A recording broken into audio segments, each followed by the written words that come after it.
সম্মানিত ভাইদের, মূল বিষয় হজ। আজকের দিনের আলোচনা হজ সম্পর্কে।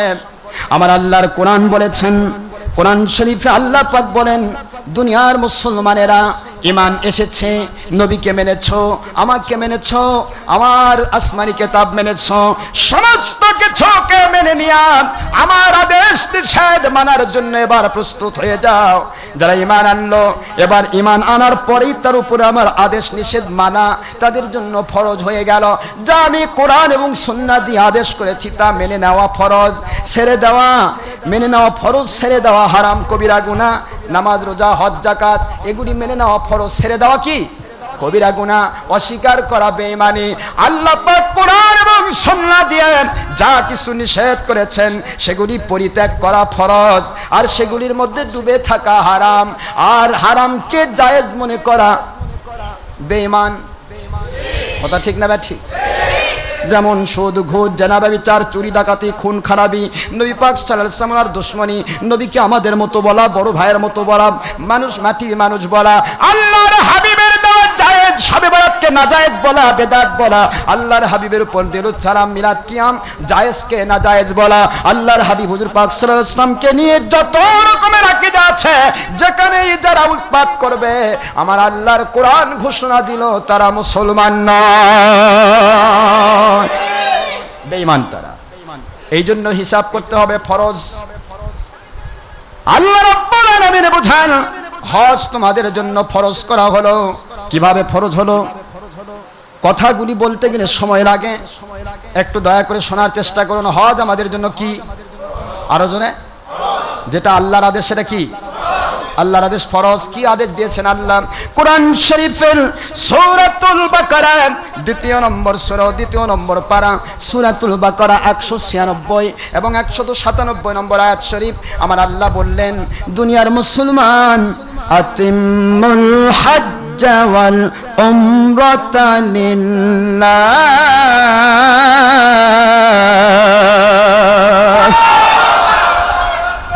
তোমরা হজ এবং উমরা করো আল্লাহর সন্তুষ্টির জন্য।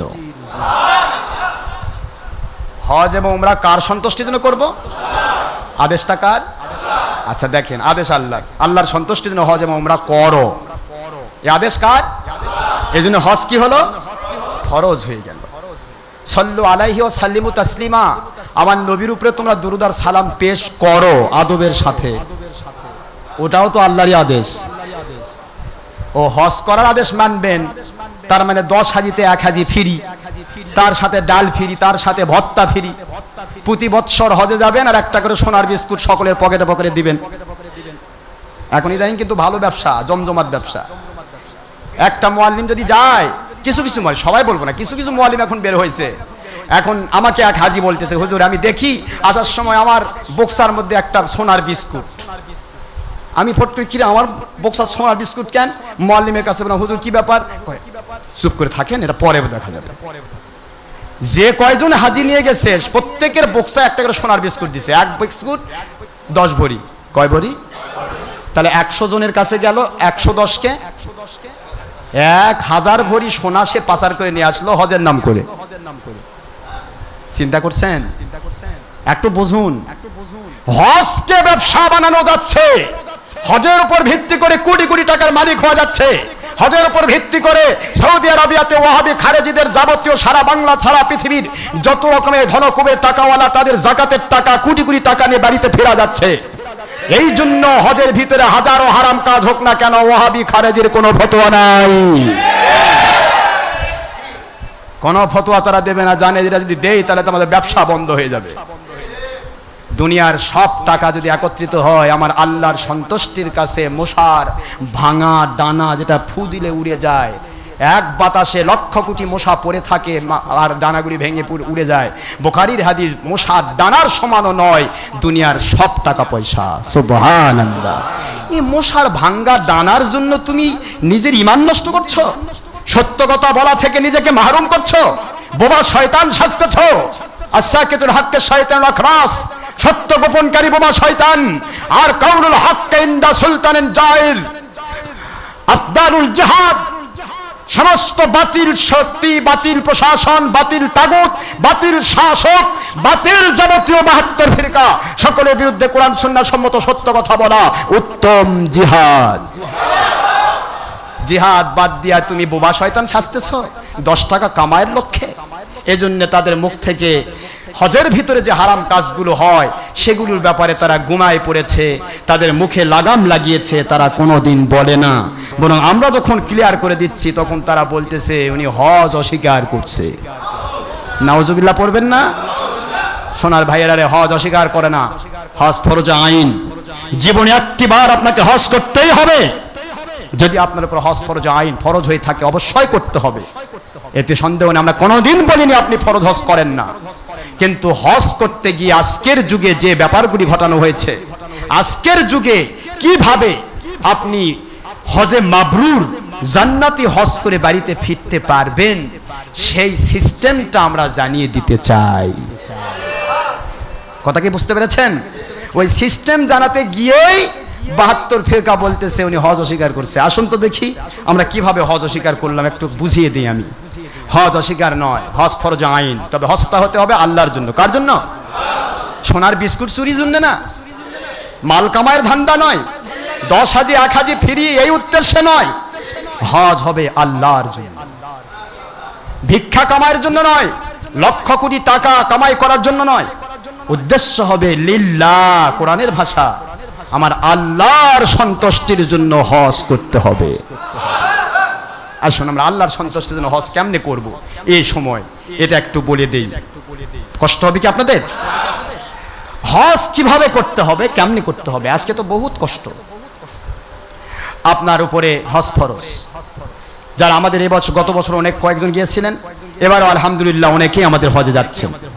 আমি বলতেছিলাম যে হজে যাওয়ার ব্যাপারটা আমি আপনাদেরকে বলবো। হজ করতে যখন যাবেন তখন আপনাকে অনেকগুলি হারাম কাজ করতে হচ্ছে, যে হারাম কাজগুলি ইসলামী শরীয়তে স্বীকৃত নয়। কথা কি বুঝতেছেন নাকি? ইসলামী শরীয়তে স্বীকৃত নয়, হারাম। সেগুলি কি এটা বুঝে দেয় এবং সেখানে আপনি কি ভূমিকা রাখবেন, এই ভূমিকা রাখাটাই মূল ব্যাপার। আপনি হজ মিস করবেন না। তবে আমরা বলে থাকি হজ জীবনে একবার যখন ফরজ, যত হারাম কাজই করা লাগুক আপনি করলেন, কিন্তু দ্বিতীয়, তৃতীয়, চতুর্থ, পঞ্চম, ষষ্ঠ, 12 নম্বর, 22 নম্বর, 42 নম্বর হজ প্রতি বছর যাচ্ছেন কেন? ওটা তো নফল হজ। তো হারাম যতগুলি করছেন হজে যায়া, ছবি করা, ভিডিও করা, টিভি করা, স্যাটেলাইট করা, সিসি ক্যামেরা করা, মহিলাদের সাথে বেপর্দা হওয়া, মহিলা পুরুষ একসাথে একাকার হয়ে ঘোষণাঘোষণি করা, মহিলা পুরুষ একাকার হয়ে জামাতে নামাজ পড়া, এগুলো কি সব কোরআন সুন্নাহ সম্মত না হারাম? জোরে বলেন না কেন? অসংখ্য হারাম কাজ আপনি করছেন হজের মধ্যে যাইয়া। তাহলে একটা হারাম থেকে বাঁচাই তো আপনার জন্য ফরজ। হারাম থেকে নিজেকে বাঁচানোর চেষ্টা করা কি ফরজ? কবিরা গুনাহ থেকে বাঁচার চেষ্টা করা ফরজ। তাহলে আপনার 1000টা হারাম করতেছেন আর নফল হজ করবে যাচ্ছেন, আপনি 1000টা হারাম করে নফল আদায় করতেছেন। আপনি কেমন মুন্সি গো, কেমন হাজি? আপনি হাজি না জম্মের কাজী? কি বলতে চাচ্ছেন আপনি? নফল টিকাচ্ছেন হারাম দিয়ে। ফরজ হজ জীবনে একবার আপনি করবেন, ঠিক আছে। এখানে হারাম কাজ করাচ্ছে, জালেমেরা করাচ্ছে, সেটা আমি সিস্টেম বলে দিচ্ছি। কিন্তু আপনি বারবার হজে যাবেন না। বারবার হজে যাওয়ার চাইতে আপনার টাকা পয়সা অনেক আছে, আপনার নিকটস্থ গরিব, মিসকিন, ফকির, এতিম, অনাথ যারা দিন আনে দিন খায়, খাইতে পায় না, পড়তে পারে না, আপনার আপনজনদের মধ্যে এমনও মানুষ আছে যে মানুষগুলি ঋণের বোঝায় তারা নুজকুটি হয়ে পড়েছে, তারা ডাবে গিয়েছে, ঋণের বোঝায় তারা প্রতিদিন কাঁদতেছে, মানুষের ভয়ে বের হতে পারছে না, তারা বারে বারে ঘুরে বেড়াচ্ছে। আপনি যেই টাকা দিয়ে হজ করবেন ওটা দিয়ে মানুষকে ঋণ মুক্ত করে দেন, হজের সওয়াব আপনি পেয়ে যাবেন। আপনি তো ফরজ হজ যেটা দায় সেটা তো করেছেন, এর পরবর্তীতে আর ফরজ হজ নাই, নফল হজ। আর নফল হজ যখন আপনি করতে যাবেন, প্রতি বছর নতুন নতুন হাজি যারা যাচ্ছে, সমস্ত নতুন নতুন হাজি হলেই সেখানে প্রায় 1 কোটি লোকের সমাগম হয়, যেখানে মহিলা পুরুষ একাকার, লাপটা লেপটি, ঝাপটা ঝাপটি, কি কষ্ট। তারপরে আপনি পুরাতন হাজি আরো যদি 5 লাখ আরো বেশি যান, তাহলে ওই 5 লাখ ওখানে বেশি হলো না? কথা বলেন নাকি বেশি হলো না? তাহলে আপনার তো ওটা হজ ফরজ নয়। ফরজ হজ না হওয়ার পরে নফল কাজ করবার যায় মানুষকে কষ্ট দিচ্ছেন। সেখানে আপনি মানুষের ভিতরে আপনি আপনার যানজট সৃষ্টি করছেন, জীবনের মধ্যে জট সৃষ্টি করছেন। এটা তো ঠিক হলো না। এই জন্য আমরা যেটা বলি ভাইজান, আমরা ভুল বলি না, সঠিকটাই বলি। তবে তবে ব্যবসার স্বার্থে তারা তাদের রঙিন চশমা দিয়ে আমাদের সঠিক কথাটা দেখতে পায় না, বুঝতে পারে না, মানতে পারে না, বুঝতে চেষ্টা করে না। আমরা সবকটা সঠিক বলি, আমরা বেঠিক কিছু বলি না। হজ আপনি করবেন, হজের ফরজ আল্লাহর কোরআন, কোরআন শরীফের সূরাতুল বাকারা 196 নম্বর আয়াত শরীফে আল্লাহ হজকে ফরজ করলেন। এবার আল্লাহ দ্বিতীয় নম্বর পরের আয়াতটা 197 খুলুন। আল হাজ্জু আশহুরুম মা'লুমাত ফামান ফারাদা ফীহিন্নাল হাজ্জ ফালা রাফাথা فلا رفث ولا فسوق ولا جدال في الحج। আল্লাহর কোরআন বলছে, আল্লাহ রাব্বুল আলামিন বলেন, দুনিয়ার মানুষেরা, মুসলমানেরা, হজ যাদের উপর আমি আল্লাহ ফরজ করে দিলাম, নামাজ রোজা হজ যাকাত ফরজ আইন, আর এই ফরজ হজ যখন তোমার উপরে এসে গেল, হজ যখন তুমি করবে, হজের নিয়ত যখন তুমি করবে, তখন অবশ্যই তুমি ফালা রফাসা, কোন রকমের কবিরা গুনার কাজ করতে পারবে না। আল্লাহু আকবার বলে। আমি কি বানানো কথা বলছি না কোরআন বলছি? ফালা রফাসা, খবরদার যে ব্যক্তির উপর হজ ফরজ হলো সে হারাম কাজ করতে পারবে না। আর রফাসের ভিতরে তাফসিরে মানিউত তানজিল, তাফসিরে মাদারিকুত তানজিল, তাফসিরে তাফসিরে রুহুল মানি, তাফসিরে কুরতুবি, তাফসিরে খাজেন বাগবি, সকল তাফসির, তাফসিরে আব্দুল্লাহ ইবনে আব্বাস সহ সকল তাফসির একমত। রফাস শব্দটার ব্যাখ্যা অনেক, জেনাবা বিচার সহ অনেক রফাস শব্দের ব্যাখ্যা। তার মধ্যে একটা ব্যাখ্যা হচ্ছে, আপনি হজের নিয়ত করেছেন, আপনার সাথে আপনার স্ত্রী আপনার সাথে হজে যাচ্ছেন, স্ত্রীকে যেভাবে আপনি দেখেন, স্ত্রীকে যেভাবে আপনি শাহওয়াতের দৃষ্টিতে দেখেন, যেভাবে আপনি সহবাস করেন, এরকমের কোন দৃষ্টি নিজের বৈধ স্ত্রীর দিকে আপনি দিতে পারবেন না। যদি নিজের বৈধ স্ত্রীকে আপনি যদি শাহওয়াতের দৃষ্টিতে নজর দেন, রফাস শব্দ দিয়ে আপনার হজ বাতিল হয়ে যাবে।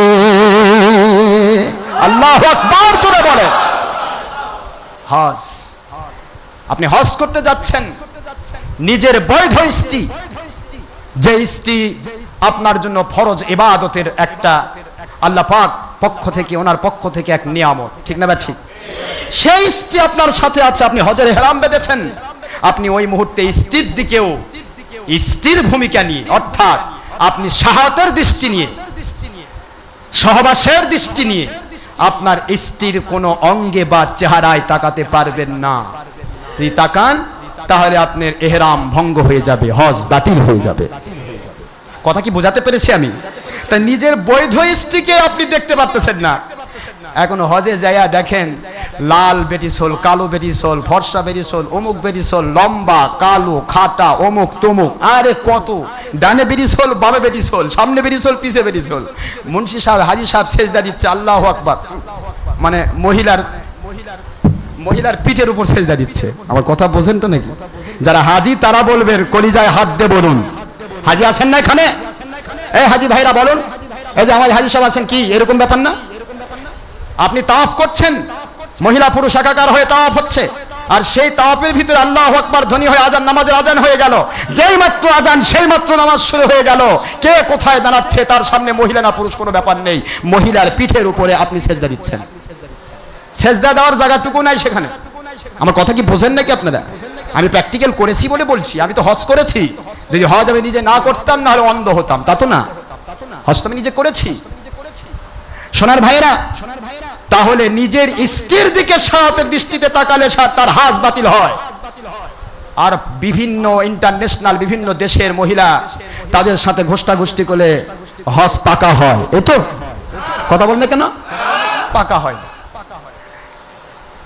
এখন কিছু কিছু হাজি এসে বলে, দূর ওগুলা কথা, ডক্টর আশরাফ সিদ্দিকীরা ভুল কথা বলে, আমাদের ওখানে গিয়ে মহিলা দেখে মনেই হয় না কিছু, এটা আল্লাহ প্রদত্ত নেয়ামত, মহিলা দেখলে মনেই হয় না কিছু। আমি বলি ভাইজান, তাহলে আপনি দলের স্বার্থে, অর্থের স্বার্থে ওই হজ যখন করতে যান, নিশ্চয় আপনি হিজড়া হয়ে গিয়েছেন, আপনি নপুংসক হয়েছেন, আপনার কিছুই নাই। আমার নবী পাক সাল্লাল্লাহু আলাইহি ওয়াসাল্লাম ও সাহাবায়ে কেরাম রাদিয়াল্লাহু আনহুম, ওনাদের চাইতেও আপনি বেশি আল্লাহওয়ালা, তাই না? কি বোঝাতে চান? আল্লাহর হাবিবের সামনে একজন সাহাবী আসলেন, নবীজি পাক সাল্লাল্লাহু আলাইহি ওয়াসাল্লাম কোরআন শরীফের সূরাতুন নূর 30 এবং 31 নম্বর আয়াতের ব্যাখ্যা করছেন।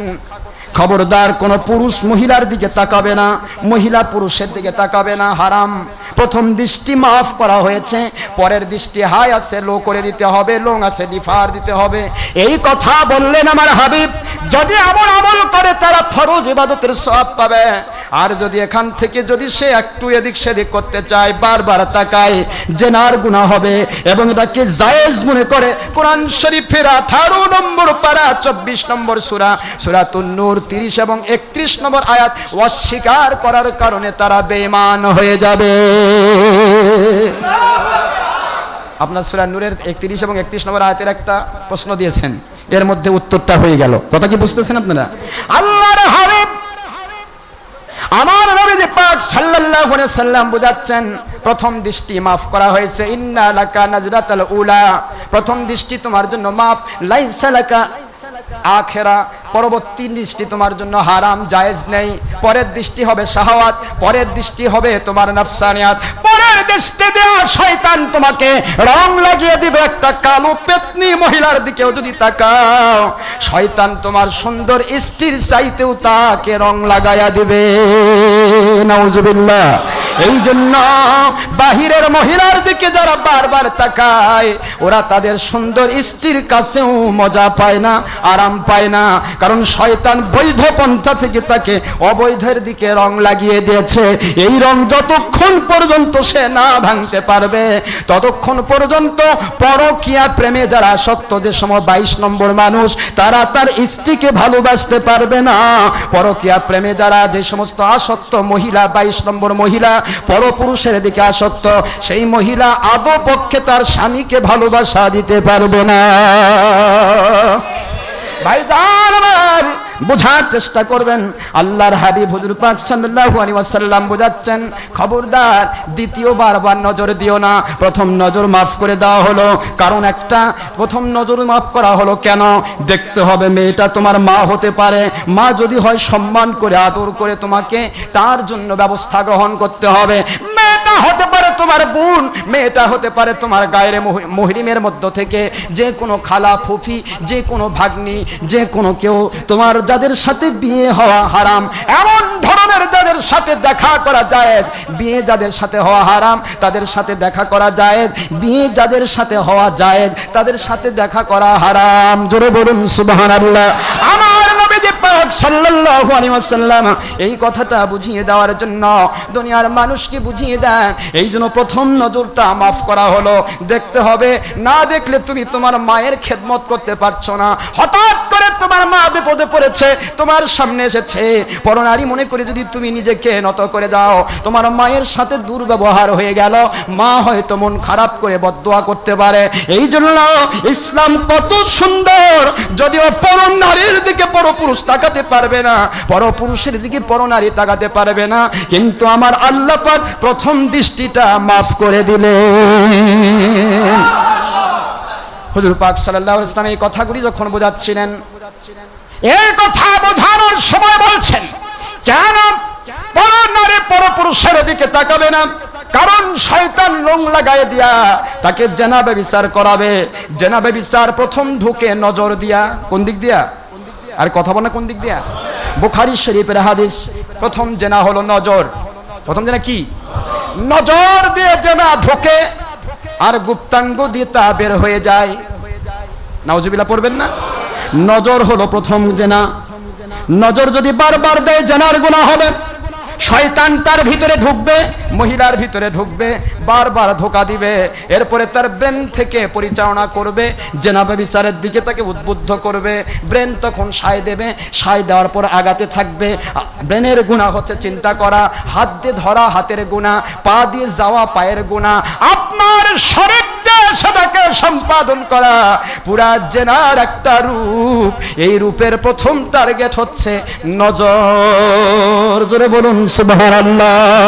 আল্লাহর হাবিব হুজুর পাক সাল্লাল্লাহু আলাইহি ওয়াসাল্লাম এই জন্য নজরকে সব সময় সাবধান করতে বললেন।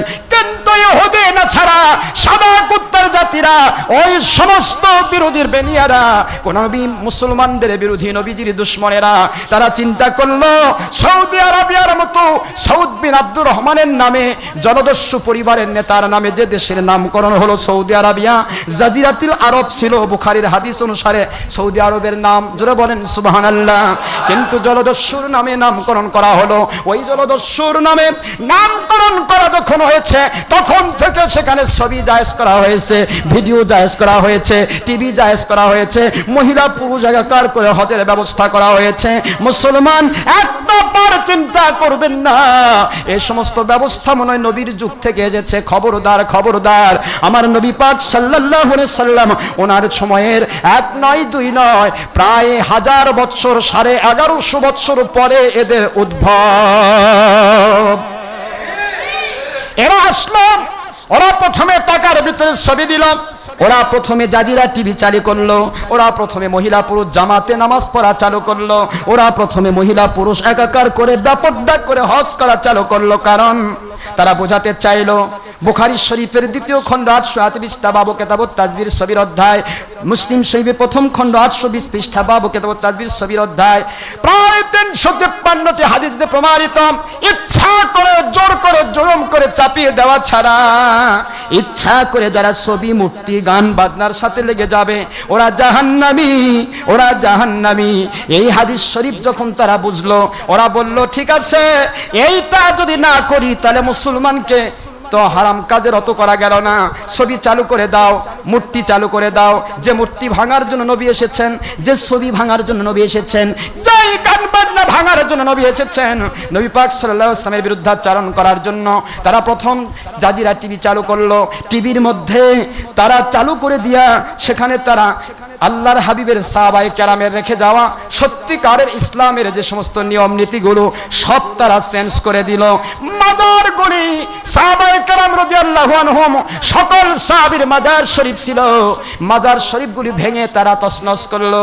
হে জাহিল ওহাবীর বাচ্চারা, মাজার যদি জায়েজ না হতো বানানো, তাহলে সাহাবীদের মাজার কেন তৈরি হলো? তোদেরকে ভাঙার দায়িত্ব দিল কে? সমস্ত সাহাবীর মাজার ভেঙে দিল।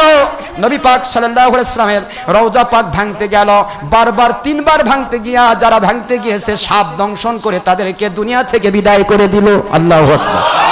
এই জন্য আমার নবীর রওজা পাক তারা ভাঙতে পারলো না। আম্মা জান ফাতেমাতুজ জাহরা আলাইহিস সালাম ওনার মাজার শরীফ ভাঙতে পারলো না। এই জন্য তারা আলাদা ঘর বানিয়ে দিল যাতে মাজার পর্যন্ত কেউ পৌঁছতে না পারে। ভাইজান আমার, এরপরও ব্যাপার, তারা মহিলা পুরুষ এক করে হজ কেন চালু করলো? কারণটা কি? কারণটা বলে দেই। কারণ হলো বুখারী হাদিস, ছবি মূর্তি ভিডিও টিভি করলে তারা জাহান্নামী হবে, আর এরা চালু করলে এটা কেন? কারণ বুখারী শরীফে আছে আদ-দায়ুসু লা ইয়াদখুলুল জান্নাহ, দাউস জান্নাতে ঢুকবে না। মানুষ হজ করবে, বুখারী শরীফের হাদিস, আল হাজ্জুল মাবরুরু লাইসা লাহুল জাযা ইল্লাল জান্নাহ। যারা হজে মাবরুর করতে পারবে তাদের পুরস্কার আল্লাহ পাকের জান্নাত। বুখারী শরীফের হাদিস দিয়ে প্রমাণিত, হজে মাবরুর যারা করবে তাদের জন্য জান্নাত অবধারিত।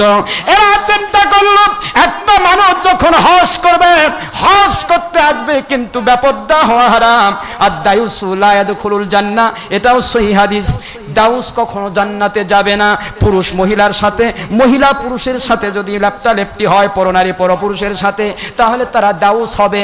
বুখারী শরীফ সমস্ত সহিহ হাদিসের কিতাব, দাউস জান্নাতে ঢুকবে না। ওরা প্রমাণ করতে চাইলো হজ করবে ঠিক আছে, হজে মাবরুর করে জান্নাত জান্নাতে হয়ে যেন সে দেশে ফিরতে না পারে, এই জন্য তাদেরকে দাউস বানানোর জন্য মহিলা পুরুষ এক করে হজের ব্যবস্থা চালু করা। নাউজুবিল্লাহ। ভাইজান আমার, দুনিয়ার মুসলমান, ভুল বুঝলে হবে না। সত্যিকার ইসলাম কোথায় রাখা হলো? সত্যিকার ইসলাম কি কোথায় তাড়িয়ে দেওয়ার চেষ্টা করা হলো? এরা চালু করলো জাজিরা টিভি। জাজিরা টিভি চালু করে তারা সারা পৃথিবীতে ইন্টারন্যাশনাল ভাবে সারা পৃথিবীতে জাজিরা টিভির নামে স্যাটেলাইটে তারা ডিশ অ্যান্টিনার মাধ্যমে সারা দুনিয়াতে যারা টিভি মার্কা মুন্সি, টিভি মার্কা মৌলবি, টিভি মার্কা 22 নম্বর মানুষেরা যারা ধর্মের নাম বলে, সঠিক ইসলাম মানে না, হারামকে জায়েজ বলে, জায়েজকে হারাম বলে, ওই মানুষগুলিকে ধ্বংস করার জন্য তারা চালু করলো এই টিভির মধ্যে পুরা হজের সিস্টেম দেখাও। হজ করতেছে, ছবি হচ্ছে, ভিডিও হচ্ছে, এগুলি মহিলা পুরুষ একাকার করে হজ হচ্ছে, মহিলা পুরুষ একাকার করে জামাতে নামাজ পড়ে বের হয়ে যাচ্ছে। এগুলি তোমরা হজের ভিতরে করে এগুলি টিভির মাধ্যমে দেখায় দাও, সারা দুনিয়ার মানুষ দেখুক। সেখানে মহিলা পুরুষ একাকারে একসাথে জামাত হচ্ছে, ফরজ নামাজের পরে মুনাজাত করা হচ্ছে না, তারপরে অনেক রকমের ব্যাপার, সেখানে মিলাদ হচ্ছে না, কিয়াম হচ্ছে না, নবী পাক সাল্লাল্লাহু আলাইহি ওয়াসাল্লামের উপরে দরুদ সালাম হচ্ছে না। তাই এই সমস্ত যাবতীয় কার্যকলাপগুলি তারা হজের সিস্টেমে, তারা এই ওয়াহাবির গোষ্ঠীরা ইহুদি নাসারার চালে তারা আবদ্ধ হয়ে তাদের মন্ত্রিত হয়ে এ মানুষগুলি তারা কি করলো? জাজিরা টিভির মাধ্যমে চালু করে দিল। দেওয়ার উদ্দেশ্য একটা, সারা পৃথিবীর মধ্যে কিয়ামত পর্যন্ত হকের দিশারি আল্লাহর ওলিরা নাজিল হবেন, আর ওই আল্লাহর ওলিদেরকে কেউ চিনবে না। লক্ষ কোটি মানুষ টিভির মাধ্যমে ইসলাম নেওয়ার চেষ্টা করবে।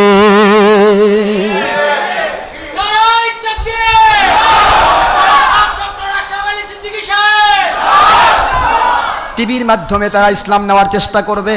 যদিও টিভির মাধ্যমে ইসলাম নেওয়ার চেষ্টা করা আর একটা পায়খানার ড্রেনের মধ্যে 500 মণ দুধ ফেলে দিয়ে সেটা টেনে নেওয়ার চিন্তা করা একই জিনিস। ড্রেন কখনো আপনাকে পাক জিনিস দেবে না, কারণ ড্রেনের কানেকশন এই বগুড়া শহরে হাজার হাজার ড্রেন থাকতে পারে, সমস্ত ড্রেনের কানেকশন পেশাবের সাথে, পায়খানার সাথে। ওই ড্রেনে যদি 500 মণ দুধ ফেলে দেওয়া হয়, ওটা যদি কেউ তুলে খায় আর বলে খুব ভালো, এত দুধ কি খারাপ হতে পারে?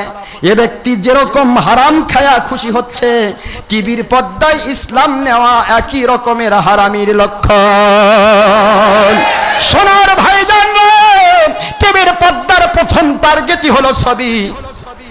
আপনি কখনোই ভুল করবেন না, মন খারাপ করবেন না, মেনে নিতে পারলে নেন, না নিতে পারলে হারামকে জায়েজ মনে করেন না, হারাম মনে করে করতে থাকুন।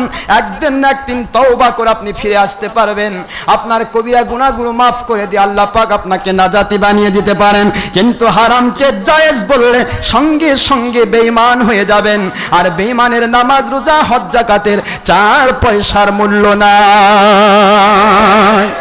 সোনার ভাই মুসলমান, কোন পথে আমরা চলে গেলাম? আজকে আমরা কি দেখতেছি? আল্লাহ বললেন তোমরা দুধ নাও গাভীর কাছ থেকে। এখন আমি যদি দুধ নেই ড্রেন থেকে, আসল দুধ না নকল দুধ? আল্লাহ বললেন গাভীর থেকে দুধ নাও। গাভীর কাছে গেলে 1 পোয়া দুধ যদি হয় খাঁটি হবে, আর ড্রেনের থেকে 500 মণ দুধ যদি হয় পেশাব মার্কা হবে। আল্লাহ বললেন সত্যিকার ইসলাম যদি পেতে চাও, কুনু মা সাদিকিন, সত্যবাদী আল্লাহওয়ালাদের নিকটে চলে যাও, আল্লাহওয়ালাদের কাছে তোমরা চলে যাও, তাদের কাছে সত্য ইসলাম পাবে। ইসলাম নেওয়ার ব্যাপারে সিলেকশন ভুল করা যাবে না। একই গোয়ালে 2 গরু থাকে, গাভী দেয় দুধ আর বলদ দেয় পেশাব। কথা বলেন ঠিক না বা ঠিক? চেহারা একই রকম, একই গোয়ালের ভিতরে থাকে, একই রকমের খাবার খায়, কিন্তু বলদ কিয়ামত পর্যন্ত দুধ দিতে পারবে না, আর গাভী কিয়ামত পর্যন্ত দুধ দিয়ে যাবে। সোনার ভাই মুসলমান, বোঝার চেষ্টা করবেন। এই সমস্ত ওয়াহাবির গোষ্ঠীরা কি করলো? টিভির পর্দা দিয়ে সব কিছুকে সারা জগতে চালু করে দিল। এখন হক্কানি একজন ওলি বা আলেম যদি বের হয়, তিনি যদি বলেন ছবি হারাম, 22 নম্বর ধর্ম ব্যবসায়ী মৌলবি মুন্সিরা এবং তাদের অন্ধ অনুসারী 22 নম্বর সুবিধাভোগী মানুষেরা, তারা তখন ফতোয়া দিবে। ডক্টর আশরাফ সিদ্দিকী একলাই বোঝে, সৌদি আরব বোঝে না। কথা বলেন না কেন? সৌদি আরবে ছবি হচ্ছে, সেখানে ভিডিও হচ্ছে, সেখানে টিভি হচ্ছে, এ ভাই সৌদি আরবে টিভি ভিডিও হচ্ছে, সৌদি আরবে মহিলা পুরুষ একাকার হচ্ছে, কিন্তু জাজিরাতুল আরব আমার নবীর আরবে ছবি ভিডিও স্যাটেলাইট বা কোনো মহিলা পুরুষ একাকার কোনো যুগে হয় না। সৌদি আরবে হচ্ছে, কিন্তু জাজিরাতুল আরব যেটা ছিল, জাজিরাতুল আরব যেটা ছিল, ওই জাজিরাতুল আরব আমার নবী পাক সাল্লাল্লাহু আলাইহি ওয়াসাল্লাম রেখে যাওয়া, সেখানে হারাম কাজগুলি হয় নাই। আপনি সৌদি আরবের দৃষ্টান্ত নেবেন না আমার নবীর দৃষ্টান্ত নেবেন? একটু খেয়াল করবেন। এখানে আমাদেরকে কিভাবে ব্রেনি মার দেওয়া হয়েছে। টিভির পর্দা একটা ম্যাচ দেখবে মহিলা পুরুষ একসাথে হজ হচ্ছে, হ্যাঁ এগুলা ঠুল্লা মুন্সি বেশি বোঝে নাকি? বাংলাদেশের ঠুল্লা মুন্সি ডক্টর আশরাফ সিদ্দিকী অমুক তমুক এরা কিচ্ছু বোঝে না। সৌদি আরবে মহিলা পুরুষ এক হচ্ছে, আর এরা করছে মহিলা পুরুষ একাকার হওয়া যাবে না। সৌদি আরবে জামাতে মহিলা পুরুষ একসাথে নামাজ হচ্ছে, এরা বলছে হওয়া যাবে না। সৌদি আরবে মুনাজাত নাই, এরা করছে মুনাজাত করতে হবে। সৌদি আরবে মিলাদ কিয়াম নাই, শবে বরাত নাই, এরা বলতেছে মিলাদ কিয়াম করতে হবে। সৌদি আরবের সমস্ত কোনো সাহাবীর মাজার নাই, এরা করছে ওলির মাজার করতে হবে। এইভাবে করে এই 22 নম্বর সুবিধাভোগীরা ইহুদি নাসারার চক্রান্তের জালের মধ্যে গড্ডাগড্ডি করে তাদের সুবিধার রঙিন চশমা পড়তে গিয়ে, এসো ভাই সুবিধাবাদী, চোরে চোরে মাস্তুতো ভাই, সকল সুবিধাগুলো ধর্মের লেবেল লাগায়া ভাগ করে খাই আর একসাথে জাহান্নামের আগুনে জ্বলে যায়। এইভাবে করে তারা আসল ইসলামকে ছেড়ে দিয়া নকল ইসলামের পিছে দৌড়াবে। এটাই ছিল ইহুদি নাসারার প্রটোকল, প্রধান টার্গেট। আর সেই টার্গেট ফিল আপ করতেছে আজকের কিছু 2 নম্বর মুন্সি মৌলবি। তারা কই না না এগুলা কথা হলো, ওনারা হজের অস্বীকার করতেছে। না, কিয়ামত পর্যন্ত আমরা হজ অস্বীকার করব না। হজ হজই, ফরজে আইনি থাকবে। তবে আপনাকে সিস্টেমটা আমি জানিয়ে দিই। কষ্ট হচ্ছে ভাই? হাজার রকমের কথা আছে, সারা দিন বলে শেষ হবে না। এই প্রটোকলটা কবে থেকে চালু হয়েছে আপনাকে চিন্তা করতে হবে না। নবী পাক সাল্লাল্লাহু আলাইহি ওয়াসাল্লাম যদি মহিলা পুরুষ একাকার করে দেন, তার সময় যদি মহিলা পুরুষ একাকার থাকতো, তাহলে তিনি বলতেন মহিলা পুরুষ একাকার হলে দাউদ জান্নাতে যাবে না, এ কথা আমার নবী বলতেন? যদি তার সময় ছবি ভিডিও হতো, টিভির পর্দা থাকতো, তা নবী পাক সাল্লাল্লাহু আলাইহি ওয়াসাল্লাম ছবি করলে, যেই বাড়িতে ছবি থাকে, মূর্তি থাকে, সেই বাড়িতে রহমতের ফেরেশতা ঢোকে না, সেই বাড়িতে আল্লাহর গায়বী মদদ নাজিল হয় না, এমন কথা কি নবীজি বলতেন? সোনার ভাইয়েরা, আপনাকে মনে রাখতে হবে, বুখারী শরীফের হাদিসই এরা মানে না, এরা কোরআন শরীফের আয়াতই মানে না। এরা শুধুমাত্র ধর্মের লেভেল দিয়ে অর্থ উপার্জন করতে ব্যস্ত, দলীয় স্বার্থ হাসিল করতে ব্যস্ত। করুন সোনার ভাইয়েরা। তবে কিয়ামত পর্যন্ত আপনাদেরকে আমরা বলছি, যারাই বাতিল 72 ফিরকা এবং যারাই সত্যিকার আলেম থেকে দূরে চলে গেছেন, আপনাদের সারা জীবন সময় আছে। আসুন তালিলাইনা একটা বারের জন্য আল্লাহর সন্তুষ্টির পথকে স্বীকৃতি দিয়ে এগিয়ে আসেন, আপনার জিন্দেগির গুনাহ আল্লাহ মাফ করে দিবেন। ফিরে আসুন, খেলাফতের পতাকা পতপত করবে সারা পৃথিবীতে, সারা পৃথিবীতে খেলাফতের পতাকা উড়বে।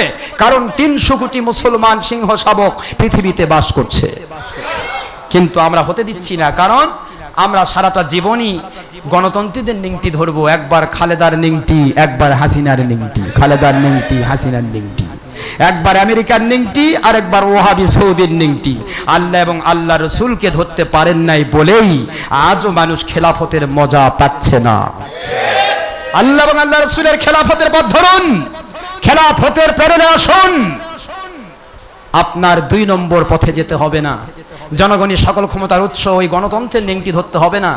খেলাফত একটা আলাদা শাশ্বত বিধান, যেখানে আছে দেশনীতি, রাষ্ট্রনীতি, যেখানে আছে শ্রমনীতি, যেখানে আছে অর্থনীতি, যেখানে আছে আপনার প্রজানীতি, যত কিছু নীতি সব খেলাফতে আছে। যেখানে কিভাবে দেশ চলবে, কিভাবে পার্লামেন্ট চলবে, কিভাবে আপনার পৌরসভা চলবে, কিভাবে আপনার ওই ইউনিয়ন পরিষদ চলবে, কোথায় কিভাবে চলবে, সব প্যানেল ইহুদি নাসার মন্ত্র ওই গণতন্ত্রের যেমন আছে, তার চাইতে 1000 গুণ বেশি উত্তম সিস্টেম খেলাফতে আছে। ওটা ধরতে হবে না। আসুন, আপনাকে আগে আসতে হবে। আজ যদি আমরা সত্যিকার আল্লাহওয়ালারা একত্রিত হয়ে যাই, আগামী বছর খেলাফতের পতাকা উঠবে ইনশাআল্লাহ। ভাইজান, তো সেই জন্য বলছি, হজের ব্যাপারটা নিয়ে বলতে গেলে আমার অনেক সময় লেগে যাচ্ছে। এখানে হজ আমরা কেমনে করব? এখন হজ তো করতেই হবে, হজ ফরজ আইন। আপনি হজে যখন যাচ্ছেন, যাওয়ার সময় আপনাকে অনেকগুলি ছবি দিতে হলো। ছবি দিতে হয় না? ছবি দিতে হয়। আপনাকে পাসপোর্টের ছবি দিতে হচ্ছে, লেখাপড়ার ছবি দিতে হচ্ছে, চাকরি বাগের ছবি দিতে হচ্ছে, হজেও লাগতেছে, হজে গেলেও প্রায় 15-20টা ছবি দিতে হয়, দিচ্ছেন। তারপরে যখন হজে যাচ্ছেন, বিমানবালারা সব পুরুষ না, সব করা মহিলা, সব কি, এবং সব মহিলা তার আবার টাইট ফিটিং মহিলা, বোরকা পরা নয় কিন্তু। তো হজে যাচ্ছেন, হজ করতে, ওরাই কিন্তু আপনাকে খেদমত করতে আসবে। আপনি সত্যিকারের হাজি হন, ইচ্ছা করে বিমানবালার খেদমত নেবেন না। আর যদি পাজি হাজি হন, তাহলে বারবার বলবে আমার ব্যাগটা তুলে দেন তো, আমার এটা তুলে দেন তো। তার মানে সব তুলে নেবেন, কারণ ওই টাইট ফিটিং সুন্দর মহিলা কাছে আসতে ভালোই লাগাচ্ছে শয়তান, কারণ শয়তান তো মজা লাগাবে। কথাগুলি বুঝে দিচ্ছি কিন্তু বোঝার জন্য। শয়তান কিন্তু আপনার ভিতরে রং লাগিয়ে দিবে। যা নিজের স্ত্রীর মধ্যে যে মজা পাননি, তা একটা পরনারীর দিকে দেখে মজা পাচ্ছেন। নাউজুবিল্লাহ বলুন। এটাকে নিজের বিবেককে জিজ্ঞাসা করতে হবে। আর আমার বৈধ স্ত্রীকে আমি আল্লাহ পাক সব দিক থেকে আমাকে ফ্রি করে দিয়েছে, আমি পরনারীর দিকে তাকাবো কেন? এই কেন প্রশ্নের উত্তর আপনার বিবেককে দিয়ে আপনাকে স্টপ হতে হবে। তাহলে আপনি হবেন মুজাহিদ, জিহাদের সওয়াব পাবেন। সুবহানাল্লাহ। সুবিধা আছে সব জায়গায়। হজে যাচ্ছেন, বিমানবালার খেদমতে গেলে 6-6.5 ঘন্টা 2বার খাবার দিবে। এই 2বার খাবারই পরিবেশন করবে বিমানবালারা। আমার কথা কি বুঝতেছেন না বুঝেন? আপনাদেরকে আমি বোঝার জন্য বলছি। হজ তো করতেই হবে, হজে যাচ্ছেন। এরপরে গিয়ে সেখানে যত হারাম কাজ দেখলেন, কোন জায়গাতে বলবেন না, মনে আকীদা নেবেন না এত মানুষ কি ভুল করছে, সৌদি আরব কি ভুল করছে, এ কথা মনে আকীদা নেবেন না। কারণ সৌদি আরব ভুল করতেই পারে। আমার নবী পাক সাল্লাল্লাহু আলাইহি সাল্লামের ইসলাম তারা রাখতেছে না, কারণ নবীর আওলাদেরা নয়, এরা ওহাবি ইহুদিদের নাসারাদের গোলাম। আমার নবীজির আওলাদ এবং সাহাবায়ে কেরামের আওলাদদেরকে দূরে সরে দেওয়া হয়েছে রাজতন্ত্রের মধ্য দিয়া। তাদেরকে প্রশাসনের সাইডে আসতে দেওয়া হয়নি সৌদি আরবে। এই জন্য নবী পাক সাল্লাল্লাহু আলাইহি ওয়াসাল্লাম ইসলাম তারা রাখতে চায় না। এই জন্য রাসূল পাক সাল্লাল্লাহু আলাইহি ওয়াসাল্লামের নিজের সন্তানও যদি হয়, আর সেই সন্তান যদি বলে আমার আব্বা নামাজ পড়া ফরজ করেছে, আমি বললাম নামাজ পড়া লাগবে না, তাহলে মানবেন? নাউজুবিল্লাহ বলুন। নবী সাল্লাল্লাহু আলাইহি ওয়াসাল্লামের যদি একজন সন্তানও যদি হয়, আর সেই সন্তান যদি বলে আমার আব্বা জান ছবি মূর্তি ভিডিও টিভি হারাম করেছেন, আমার আব্বা জান বেপরদা হওয়া হারাম করেছেন কোরআনের ভাষায়, আমার আব্বা জান হারাম করেছেন মদ খাওয়া, আমি এগুলি জায়েজ করে দিলাম, মানবেন? নাউজুবিল্লাহ বলুন। কারণ তার আব্বা হলেন আমার নবী, আর তার ছেলে নবী না। কথা কি বুঝতে পেরেছেন? নবী পাক সাল্লাল্লাহু আলাইহি ওয়াসাল্লামের সন্তানকেই যেখানে ইসলামের বিরুদ্ধে কোনো প্রকার দলিল হিসেবে মানা যাচ্ছে না, সেখানে ইহুদি নাসারার গোলাম ওহাবিদের এই কার্যকলাপ কেমনে আপনি দলিল গ্রহণ করবেন? একটু বুঝবেন না? নিজেকে বুঝাবেন না? একটু ফিথিসিস করবেন না? এই জন্য প্রত্যেকটা মুহূর্ত আমাদের কথা, আজকের হজ করতে গিয়ে একই মানুষ হজ করতে যাচ্ছে, সবাই হজে যাবে ইনশাআল্লাহ। তবে আমাদের এই বুদ্ধিটা, এই বিবেকটা যারা খাটাবে, আমি আপনাদেরকে অনুরোধ করব, আল্লাহর হাবিব বলেছেন, আন আবি সাঈদ আল খুদরি রাদিয়াল্লাহু তাআলা আনহু মারফুআ ক্বালা সামি'তু রাসূলুল্লাহ সাল্লাল্লাহু আলাইহি ওয়াসাল্লাম ইয়াকুলু মান রাআ মিনকুম মুনকারান ফালইয়ুগহিরহু বিয়াদিহি ফা ইন লাম ইসতাতি' ফাবিলিসানিহি ওয়া ইন লাম ইসতাতি' ফাবিকলবিহি যালিকা আযহাফুল ঈমান।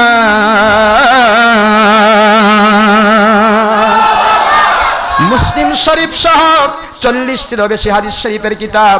আমার নবী পাক সাল্লাল্লাহু আলাইহি ওয়াসাল্লাম বলেন, জুলুম করে দেশের সরকার অথবা বিদেশের সরকার, জাতীয় অথবা আন্তর্জাতিক পর্যায়ে যেখানেই তোমাকে জুলুম করে কোনো গুনার কাজ করানো হবে, অন্যায় অবিচার যদি তোমরা দেখো, 3টি কন্ডিশন থাকতে হবে যদি মুমিন হিসেবে বাঁচতে চাও। কয়টা কন্ডিশন? 3টি কন্ডিশনে থাকতে হবে মুমিন হিসেবে বাঁচতে চাইলে। 1 নম্বর, অন্যায় অবিচারকারীরা অন্যায় করাচ্ছে, ও আল্লাহ এই গুনাহ ছিল, এই সমস্ত গুনার কাজ আমার জন্য প্রযোজ্য ছিল না, কিন্তু জালিমরা আমাকে জুলুম করে চাপিয়ে দিয়েছে।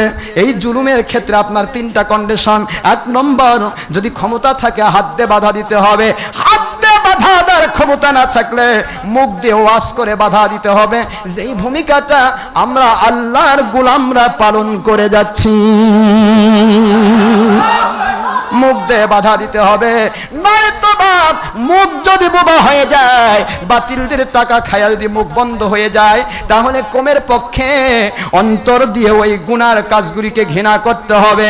ও আল্লাহ, ছবি মূর্তি হারাম ছিল, এগুলি জায়েজ ছিল না। ও আল্লাহ, মহিলাদের খেদমত নেওয়া জায়েজ নয়। ও আল্লাহ, মহিলা পুরুষ এক হয়ে হজ করা এটা জায়েজ ছিল না।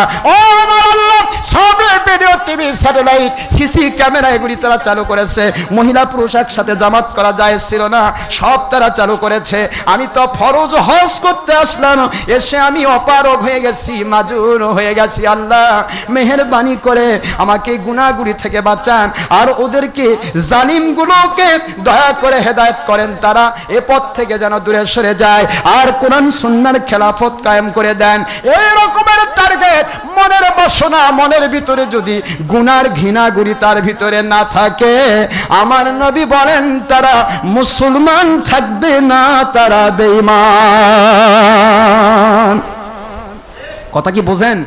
যালিকা আদআফুল ঈমান, এটাই নিম্নমানের ঈমান, যে আপনি অন্তর দিয়ে জালেমের, জুলুমের, অন্যায়ের ঘৃণা করবেন। আমার কথা কি বুঝতে পেরেছেন?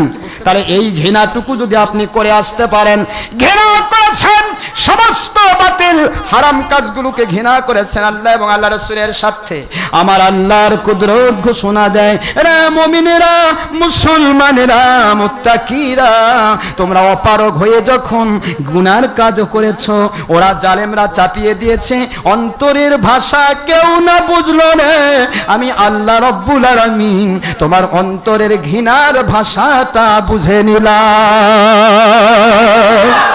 অন্তরে ঘৃণা করেছো, হারামকে স্বীকৃতি দাও নাই, জালেমদের জুলুমের ব্যাপারে আমার কাছে দোয়া করেছো, রে আমার বান্দা, যা যা যা, একজন মানুষকে পিছন থেকে খুন করে দিলে ওই মানুষটি যেমন খুনের দায় বহন করে না, যে খুন করে সে খুনের দায় বহন করে, যাকে মারা হয় সে শহীদের মর্যাদা পেয়ে যায়। এ আমার বান্দা, তোমার অন্তরে হারাম কাজগুলি, অন্যায় বিচারকারী জাতীয় এবং আন্তর্জাতিক, ন্যাশনাল এন্ড ইন্টারন্যাশনাল জালিমদের জুলুমের ঘৃণা করার কারণে আমি আল্লাহ তোমাকে মাজলুম বানিয়ে দিলাম।